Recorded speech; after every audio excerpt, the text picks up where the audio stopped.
What's up guys, Jake here, and in this video I thought I'd bring you something a little bit different. This is a game called Heroes and Generals, and I've been playing this game a lot as of late, and it's a really fun game, and I figured I would take the time in this video to talk about my thoughts and feelings on this game and whether or not I think this game is worth a play, if you guys are interested at all in it. So, Heroes and Generals is a first-person shooter, massive multiplayer online, first-person shooter with a mix of real-time strategy. Now this is broken up into two different parts. Heroes is the first-person shooter multiplayer part of it, and Generals is the real-time strategy campaign. So it is a lot crammed into one game, but it's done really well, and there's a lot for you to do.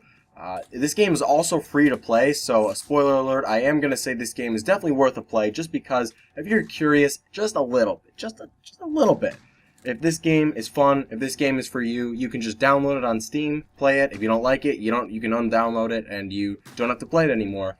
But it's a lot crammed into one, free-to-play game, which I think is really cool. And right away when you start this game, you are prompted to join the Allied powers or the Axis powers. Now I'm in the Axis powers not because I believe in Nazism or fascism or I hail the Fuhrer or anything like that.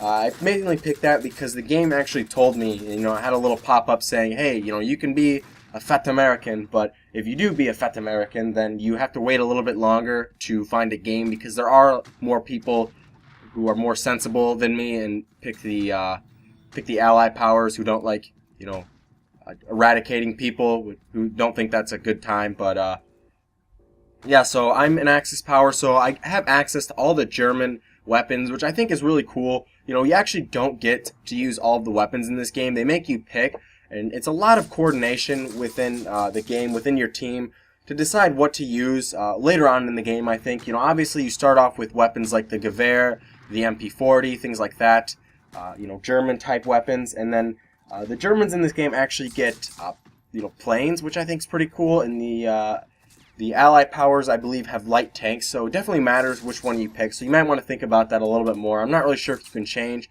I'm sure you can. I believe you can make a new soldier and just pick for that soldier. So you do have access to everything, just not within the same character. But aside from that, I think this game's really cool. Obviously, for being a World War II shooter. Now, back in the day when first-person shooters were in their infancy, when you had games like Battlefield 1943 and later Call of Duty World at War and the other Call of Duty games, all those games were based around World War II, and I think developers kind of had the thought that we were all getting sick of that.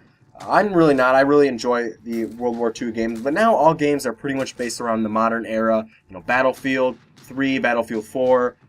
Every Call of Duty since Modern Warfare 3 has been a modern or postmodern game, which is fine, but I really like the World War II because of the immersion, although I just beat a guy in the head with a hammer, or a shovel, and I killed him. So that's not the most immersive thing in the game, but I enjoy the immersion with it. I believe, playing it just feels more realistic, and the atmosphere is a little bit better than quad rotors and assault drones exploding things up everywhere, which is fine. It's still cool and all, but I just prefer these older games. I like the weapons and the time period a lot better.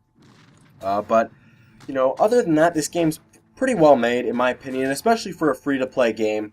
A lot of free-to-play games are either really poorly done or there's a lot of microtransactions. This game is very well done, and it does have microtransactions, but they're not game-breaking at all. They're mainly for impatient people or people who suck like me, who just want to get some of the weapons faster, although it's really not difficult to get the weapons, pretty quickly. I played for like an hour, I think, and I have like 3 or 4 guns already unlocked.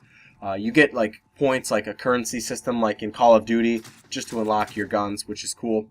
And this game runs pretty well also. I have a decent computer and I'm running in like 30 or 40 frames per second, although when I'm recording it looks a little bit laggy, it looks a little bit clunky just because the frame rate drops a little bit to around 20 when I play.